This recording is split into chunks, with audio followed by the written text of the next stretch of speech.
सर्व आयटी गँगचं पुन्हा एकदा स्वागत आपल्या educational YouTube channel tech math मध्ये. आता मागच्या व्हिडिओमध्ये मी फर्स्ट राऊंड बद्दल जेवढ्या काही महत्वाच्या गोष्टी होत्या या तुम्हाला क्लिअर केलेल्या आहे. आता ज्या ज्या मुलांचं सिलेक्शन झालंय त्या सर्वांचा खूप खूप अभिनंदन. ज्या मुलांचं झालं नाहीये त्यांनी काय काळजी करायची गरज नाही. आज तुमच्या समोर मी काही महत्वाच्या गोष्टी सांगणार आहे त्याबद्दल तुम्ही व्यवस्थित ऐकून घ्या. म्हणजे सेकंड मेरिट लिस्ट आहे ज्याच्यामध्ये तुमचे सिलेक्ट व्हायचे चान्सेस वाढतील. ठीक आहे. आता सर्वात पहिले एका मुलाची मी प्रोफाईल लॉग इन करून दाखवतो. आता आतापर्यंत तुम्हाला हे तर समजलं असेल प्रोफाईल कशी लॉग इन करायची. बऱ्याच मुलाचा एक प्रश्न असतो की सर प्रोफाईल लॉग इन होत नाही. असं काहीच होत नाही. प्रोफाईल ही 100% लॉग इन होती. मी आतापर्यंत या मुलाची 100 वेळा लॉग इन केली, मला एकदा पण अडचण आली नाही. फक्त तुम्ही काय करा, मोबाईल मध्ये जास्त कमीत कमी लॉग इन करायचा प्रयत्न करा. लॅपटॉप कम्प्युटर याच्यावर फास्ट होतं, याच्यावर थोडंसं फास्ट होतं कारण प्रोसेसर वगैरे या सर्व गोष्टींचा त्याच्यावर फरक पडतो. बरं, आता लॉग इन करतो. आता लॉग इन केल्यानंतर याच्यात काय महत्वाच्या गोष्टी मला सांगायच्या आहे दुसऱ्या राऊंड बद्दल, त्या तुम्ही आता व्यवस्थित ऐकून घ्या. सर्वात पहिले दुसऱ्या राऊंड साठी वेगळा फॉर्म भरायची गरज आहे का? तर दुसऱ्या राऊंड साठी वेगळा फॉर्म भरायची काहीच गरज नाही. पण जर समजा तुम्हाला जे ट्रेडचे प्रेफरन्स आहे ते प्रेफरन्स जर तुम्हाला चेंज करायचे असेल तर ते तुम्ही चेंज करून घ्या. माझा सल्ला असा राहील की ते तुम्ही चेंजच केले पाहिजे. आणि का बरं केले पाहिजे त्याचं पण कारण तुम्हाला आता 2 मिनिटात मी सांगतो. आणि यासाठी तुम्ही काय करा, फक्त व्हिडिओ पहिल्यापासून शेवटपर्यंत पूर्ण बघा. आता मी सांगून दिलं तुम्हाला की दुसऱ्या राऊंड साठी तुम्हाला ऑप्शन फॉर्म भरा, वेगळा कोणता फॉर्म भरायची गरज नाही. मला काही व्हिडिओ स्किप नका करू कारण आता काही महत्वाच्या गोष्टी सांगतोय त्याच्याकडे तुम्ही बारीक लक्ष द्या. याच्यामुळे तुमचे जे सिलेक्शन व्हायचे चान्सेस आहे हे वाढणार आहे. कसं काय? आता सर्वात पहिले ऍडमिशन ऍक्टिव्हिटीज वर येतो. बरोबर आहे. इथं काय म्हटलंय, submit change option or preference. म्हणजे जे ऑप्शन किंवा प्रेफरन्स आहे हे तुम्ही काय करू शकता, चेंज करू शकता. कसं करायचं ते पुढे सांगतो. त्याआधी एक महत्वाची गोष्ट लक्षात घ्या. इथं 1 2 3 4 5 6 सर्वात खालचा जो ऑप्शन आहे इथं काय म्हटलंय त्यांनी, वॅकंट सीट रिपोर्ट. आता वॅकंट सीट रिपोर्टचा अर्थ काय होतो रे? वॅकंट सीट रिपोर्ट म्हणजे काय? आतापर्यंत आयटा मध्ये किती मुलांनी ऍडमिशन घेतलं, किती मुलांचं ऍडमिशन झालं आणि किती जागा बाकी आहे हा सांगणारा रिपोर्ट म्हणजे काय असतो, वॅकंट सीट रिपोर्ट. तो कशासाठी बघायचा बघा. आता समजा मी तुम्हाला एक आयटीचा सर्च करून दाखवतो. गव्हर्नमेंट आयटीआय, जिल्हा कोणता? समजा नाशिक. नाशिक. तालुका कोणता? परत समजा नाशिक. आता नाशिक मध्ये 2 आयटी आहे, त्यातला कोणता पण सिलेक्ट केला. आता याच्यावर मी सर्च केलं. बघा आता हा जो डाटा तुमच्या समोर ओपन झालाय हा खूप महत्वाचा आहे. प्लीज मला फक्त तो प्रश्न नका विचारू सर मेरिट कितीला क्लोज झालं, किती टक्क्याचं झालं. बघा ती जी माहिती असते ती सर्व गव्हर्नमेंट आयटीकडे माहिती असते. बरोबर, म्हणजे आपल्या आयटीकडे. आणि ती माहिती मुलांपर्यंत पोहोचवणं बरोबर नाहीये कारण ते आयटीच्या नियमांमध्ये बसत नाही. पण ही जी माहिती आहे ही पब्लिकली म्हणजे हे स्वतः तुम्ही तुमच्या प्रोफाईलवर जाऊन बघू शकताय. याला काहीच अडचण नाहीये. आता बघा, aeronautical structure and equipment fitter अशा नावाची ट्रेड आहे. त्या ट्रेडमध्ये 16 जे जागा आहे या कॅप राऊंडने, 4 ज्या जागा आहे या आयएमसीने, अशा एकूण किती जागा होत्या? 20 जागा होत्या. त्यापैकी कॅप राऊंडने किती सिलेक्ट झाल्या? 13. कॅप राऊंड म्हणजे साधा विदाउट मॅनेजमेंट कोटा. आणि मॅनेजमेंट कोट्याने किती सिलेक्ट झाल्या? 4.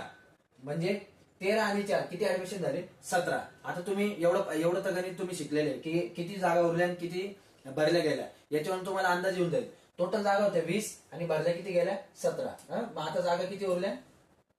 3 जागा उरल्या. 1 मिनिट. 20 जागा होत्या, भरल्या किती गेल्या? 17. मग 20 वजा 17 आता किती जागा उरल्या तुमच्याकडे? 3 जागा उरल्या या ट्रेडच्या. समजा मी कोपाचा विचार करतो. कॅप राऊंड मध्ये किती भरणार होते? 38. आयएमसी मध्ये किती भरणार होते? 10. असं 38 प्लस 10 अशा किती जागा अलोटेड होत्या? 48. आणि भरल्या किती गेल्या? 35 अधिक 10. 35 अधिक 10 किती भरल्या गेल्या इथं दिलेलं आहे बघा. 45 जागा भरल्या गेलेल्या आहे. मग आता 48 मधून 45 गेले. 48 वजा 45 तर किती जागा उरल्या? 3 जागा उरल्या. आता मला सांगा, समजा तुमचा जर मेरिट नंबर असेल 1002, एक अंदाजे सांगतोय, 507, 902, 910 जे काय असेल. आता जर तुमचा मेरिट नंबर असा असेल, मला सांगा तुम्हाला या ट्रेड मध्ये ऍडमिशन भेटणार आहे का? नाही भेटणार. का बरं? कारण इथं जागा किती उरल्या? 3. इथं किती जागा उरल्या? 3. बरोबर आहे. मग अशा तुम्हाला प्रत्येक ट्रेडचं काय करावं लागेल? चेक करून घ्यावं लागेल. मग ट्रेड भरायची कोणती आहे तुम्हाला लगेच क्लिअर होऊन जाईल. समजा आता 1 मिनिट. समजा आता बऱ्याच मुलांना इलेक्ट्रिशियन ही ट्रेड खूप आवडते. आता इलेक्ट्रिशियन मध्ये किती जागा होत्या? 48 प्लस 12 टोटल जागा किती होत्या? 60. भरल्या किती गेल्या? 41 अधिक 11 52. म्हणजे किती जागा उरल्या? 8 जागा उरल्या. आणि आताशी पहिला दिवस झालेला आहे ऍडमिशनचा.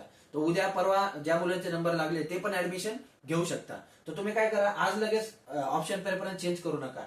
उद्या किंवा परवा, मी म्हणेल परवा तुम्ही काय करा, जे प्रेफरन्स आहे हे प्रेफरन्स तुमचे चेंज करून घ्या. ते कसे करायचे ते पण सांगतो आणि कशासाठी करायचे ते तुम्हाला आता लक्षात आलं असेल. जर समजा आता इलेक्ट्रिशियनला फक्त 4 जागा आहे तर तुमचा नंबर लागेलच अशी गॅरंटी आहे का? काही गॅरंटी नाही. बरोबर आहे. त्यामुळे तुम्ही काय करा, समजा आता इलेक्ट्रिशियन आहे ना, तर इलेक्ट्रिशियन सारख्या कोणत्या कोणत्या ट्रेड आहे, इलेक्ट्रॉनिक्स मेकॅनिक, वायरमॅन, हे 3-4 ऑप्शन त्याच्यासोबत भरून ठेवा. आणि व्हॅकंट सीट रिपोर्ट एकदा तुम्ही स्वतः तुमच्या आयट्याचा तुम्ही जिथं जिथं फॉर्म भरलाय तिथं चेक करून घ्या. कसं चेक करायचं मी तुम्हाला सांगितलेलं आहे. तुम्ही स्वतः सायबरवर जा, सायबरवाल्याला काहीच सांगू नका. तुम्ही स्वतः सायबरवर जा, स्वतः कम्प्युटर ओपन करा, स्वतः तुमची प्रोफाईल लॉग इन करा आणि स्वतः हे सर्व चेक करा. याच्याशिवाय तुमचं ऍडमिशन होणार नाही. आता ऍडमिशन ऍक्टिव्हिटीज मध्ये समजा मला आता ऑप्शन चेंज करायचे असेल, 2 नंबरचं ऑप्शन होतं चेंज करायचं. ठीक आहे, आता इथं आलो मी. आता या मुलाचे पहिले 14 ऑप्शन मी तुम्हाला दाखवून देतो. याचा फॉर्म बीच भरला होता. तर या मुलाचे आता किती ट्रेड त्याने चॉईस केलेले आहे, 14 ट्रेड चॉईस केलेले आहे. बरोबर, एक मिनिट. हे बघा कोणती कोणती, टर्नर, इलेक्ट्रिशियन. आता आपण एवढंच पाहिलं. याचा इलेक्ट्रिशियनला याचा नंबर किती, इलेक्ट्रिशियनला किती जागा उरल्या होत्या ह्या आयट्याला, त्याने जिथं फॉर्म भरला तिथं 4 जागा उरल्या होत्या. टर्नरच्या किती उरल्या होत्या, समजा 6, 7, 8, 10 जे काय जागा उरल्या असेल. आता त्याने एवढे ट्रेड भरलेले आहे. बरोबर आहे. मग याच्यात काय करायचं, ज्या ट्रेडच्या सर्वात जास्त जागा उरलेल्या आहे ती ट्रेड फक्त आपल्याला सिलेक्ट करून, हे बघा ती ट्रेड आपल्याला फक्त सिलेक्ट करून वरती ढकलायची. आता हे याच्या पॅनलवर ओपन केलंय म्हणून तुम्ही कम्प्युटरवर ओपन केल्यावर माऊस असतो तुमचा, माऊसचा राईट क्लिक करायचा. ते पण दाखवून देतो, एक मिनिट.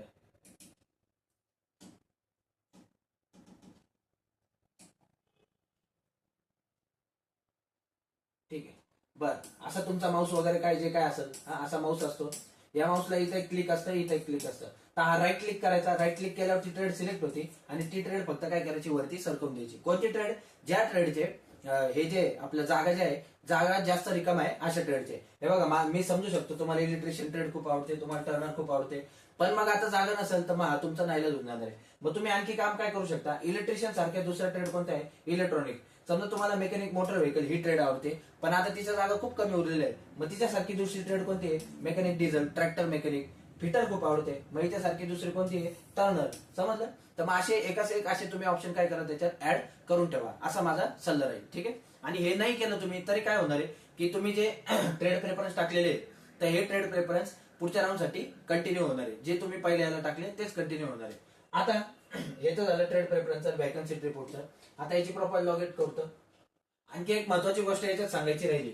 बऱ्याच मुलांनी असं पण प्रश्न विचारला होता, सर पासवर्ड कसं चेंज करायचा. आता एकदा लॉग इन झाल्यानंतर तुम्ही काय करू शकता, बघा इथं काय म्हटलं, इम्पॉर्टंट लिंक, याच्यावर खाली टिक करायचं, चेंज पासवर्ड, याच्यावर टिक करायचं. चेंज पासवर्ड झाल्यावर तुमचा जुना जो पासवर्ड आहे तो इथे टाकायचा, नवीन पासवर्ड जो आहे तो टाकायचा, पुन्हा एकदा जो तुम्ही नवीन पासवर्ड टाकलाय तो टाकायचा. आता हे केल्यानंतर याला काय करायचं, सेव्ह करायचं. तुमचा जो पासवर्ड आहे हा पासवर्ड तुमचा चेंज होऊन जाईल. आता समजा तुमचं लॉग इनच म्हणजे विदाऊट लॉग इन करता, एक मिनिट लॉग आउट करतो. आता विदाऊट लॉग इन करताच तुम्हाला तुमचा पासवर्ड माहित नाही, तरी पण तुम्ही पासवर्ड चेंज करू शकता. कसं चेंज करायचा बघा. इथं काय म्हणायचं, रजिस्टर्ड नंबर तर तुम्हाला माहिती असेल तो टाकून द्यायचा, पासवर्ड टाकू नका. हा कॅप्चा टाका, खाली काय म्हटलंय फॉरगेट पासवर्ड, याच्यावर टिक करायचं.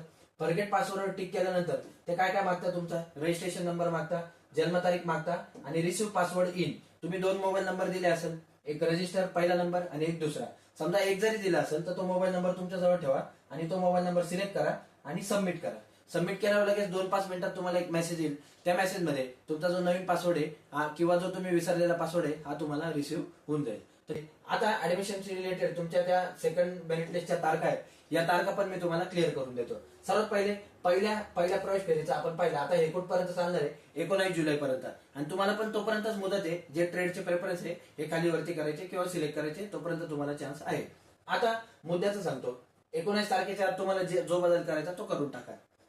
आता बघा, जी दुसरी प्रवेश फेरी हिचा निकाल कधी लागणार आहे, तर तिचा निकाल कधी जाहीर होईल, साधारण 27 जुलैला. कधी निकाल जाहीर होईल, 27ला सायंकाळी 5 वाजेपर्यंत. जसं 14 तारखेला म्हणजे काल झालं, सकाळपासून संध्याकाळपर्यंत वेगवेगळ्या मुलांना वेगवेगळ्या वेळेत मेसेज येत गेले. तसं दुसऱ्या प्रवेश फेरीचं कधी येईल, 27 जुलैला तुम्हाला मेसेज वगैरे जे काय आहे ते येईल. नाही आलं तर कसं चेक करायचं ते मी तुम्हाला ऑलरेडी सांगितलं.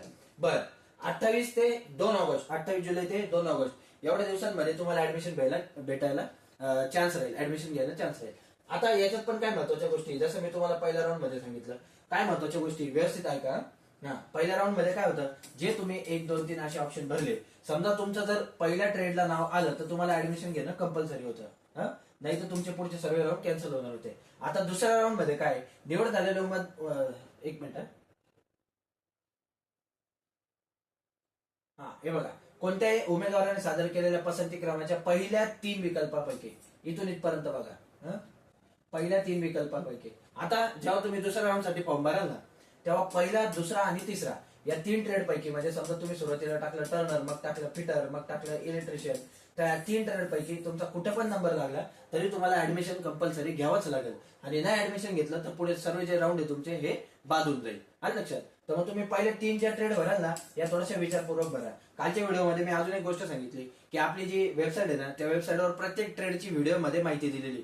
तुम्ही पाहिजे तर वॅकन्सी रिपोर्ट बघून त्या व्हिडिओ बघून थोडीफार त्याची माहिती घेऊ शकता. हे बघा, ऍडमिशन घ्यायला थोडीशी मेहनत लागेल, पण पुढे तुमचे जे वर्ष 2 वर्ष आहे हे नक्कीच तुमचे व्यवस्थित जातील आणि तुमच्या आवडीच्या ट्रेडला तुमचं सिलेक्शन होऊन जाईल. तर ह्या काही महत्वाच्या गोष्टी होत्या. तुम्ही काय करा, फक्त एडिट करायचं असेल लवकरात लवकर फॉर्म एडिट करून टाका. साधारण 15 ते 19 जुलै, मी तुम्हाला सांगितलंय 18 जुलैला एडिट करा, म्हणजे तोपर्यंत तुम्हाला समजून जाईल की किती जागा उरलेल्या आहे, किती जागा नाही उरलेल्या आहे. त्यानंतर दुसऱ्या वेळेस जेव्हा फॉर्म भराल तेव्हा त्याचा निकाल किती तारखेला लागणार आहे? 27 जुलैला त्याचा निकाल लागणार आहे. ही पण तारीख खूप महत्वाची, ही पण तुम्ही डोक्यात राहू द्या. त्यानंतर 28 जुलै ते 2 ऑगस्ट, म्हणजे साधारण 4 दिवस तुम्हाला ऍडमिशन घ्यायला भेटणार आहे. तर हे सर्व पहिल्या आणि दुसऱ्या राऊंड बद्दल मी तुम्हाला सांगितलं. आणखी काय याच्यात अडचण असेल तर खाली कमेंट करा, त्यावर पण आपण काय करू, व्हिडिओ घेऊन येऊ. आणि ऍडमिशनसाठी हे बघा, थोडंफार तुम्हाला मेहनत करावीच लागणार आहे, तरच तुमचं चांगल्या ठिकाणी चांगल्या ट्रेडला ऍडमिशन होणार आहे. तर या व्हिडिओमध्ये एवढंच. आणखी काय माझ्याकडून सांगायचं राहिलं असेल तर कमेंट करा, त्याचं पण उत्तर मी द्यायचा प्रयत्न करतो. ठीक आहे, या व्हिडिओमध्ये एवढंच. Thank you so much. थँक्यू.